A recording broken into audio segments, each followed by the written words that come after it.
ఒకసారి ఈ వీడియోను చూడండి. కేవలం ఒక 12 ఏళ్ల పిల్లాడు మండుటెండలో ఇటుక బడ్డలో పనిచేస్తున్నాడు. కాళ్లకు చెప్పులు లేవు, తలపైన ఎటువంటి క్యాప్ క్లాత్ ఏదీ లేదు. జస్ట్ ఎండలో ఆ మట్టిలో పరిగెత్తుకుంటూ పనిచేస్తున్నాడు. చూడ్డానికి చిన్న బాలుడే, కానీ అతని జీవితంలో బాల్యం లేదు. ఇప్పుడు ఈ ఫోటో చూడండి. సేమ్ అదే ఏజ్లో ఉన్న ఇంకో పిల్లోడు మంచి కంఫర్టబుల్ చైర్లో ఏసీ రూమ్లో కూర్చొని చదువుకుంటున్నాడు. లైఫ్లో ఒక డ్రీమ్ పెట్టుకుని దానికోసం ప్రిపేర్ అవుతున్నాడు. ఇప్పుడు చెప్పండి, మండుటెండలో దుమ్ములో ఇటుక బట్టిలో పనిచేయడం కష్టమా, ఏసీ రూమ్లో కూర్చొని చదవడం కష్టమా? ఈ రెండింటిని కంపేర్ చేస్తే అసలు చదువు అనేది కష్టమే కాదు. కానీ ఇప్పటికీ మన దేశంలో ఎంతో మంది పిల్లలకు చదువుకునే అవకాశం లేదు. ఎందుకంటే వాళ్ళ ఆర్థిక కుటుంబ పరిస్థితులు అలా ఉంటాయి. అదే అన్ని రకాల ఫెసిలిటీస్ ఉన్న పిల్లలు బద్ధకం, సోమరితనంతో చదువును దూరం చేసుకుంటున్నారు.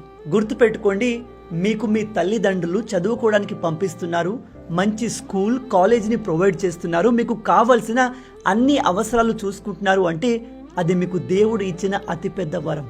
ఎందుకంటే అందరి జీవితంలో మీలాంటి అదృష్టం రాసి లేదు. ఎండలో పనిచేస్తున్న ఈ పిల్లాడికి కూడా చదువుకోవాలి అనే ఆశ ఉండొచ్చు.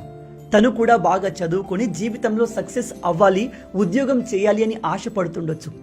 కానీ అతని దురదృష్టం, కుటుంబ పరిస్థితులు, ఆర్థిక పరిస్థితులు తనని చదువు నుంచి దూరం చేసేశాయి. కానీ మీరు ఇలాంటి అదృష్టవంతులైతే, మీ తల్లిదండ్రులు మీకోసం ఏదైనా ఇవ్వడానికి రెడీగా ఉంటే దయచేసి అలాంటి ఒక గొప్ప అవకాశాన్ని వదులుకోకండి. ఎందుకంటే మళ్ళీ చెప్తున్నాను, చదువు అనేది కష్టం కాదు, అది మీకు దేవుడు ఇచ్చిన ఒక గొప్ప అవకాశం. ఈ అవకాశం గుడిసెలో ఉన్న పర్సన్ని కలెక్టర్ చేయగలదు. రోడ్డు పైన చెప్పులు కుట్టేవాడిని దేశంలోనే ఒక గొప్ప సైంటిస్ట్ని చేయగలదు. అందుకే మీకు చదవడం కష్టం అనిపించిన ప్రతిసారి ఈ 2 ఫొటోస్ని చూడండి.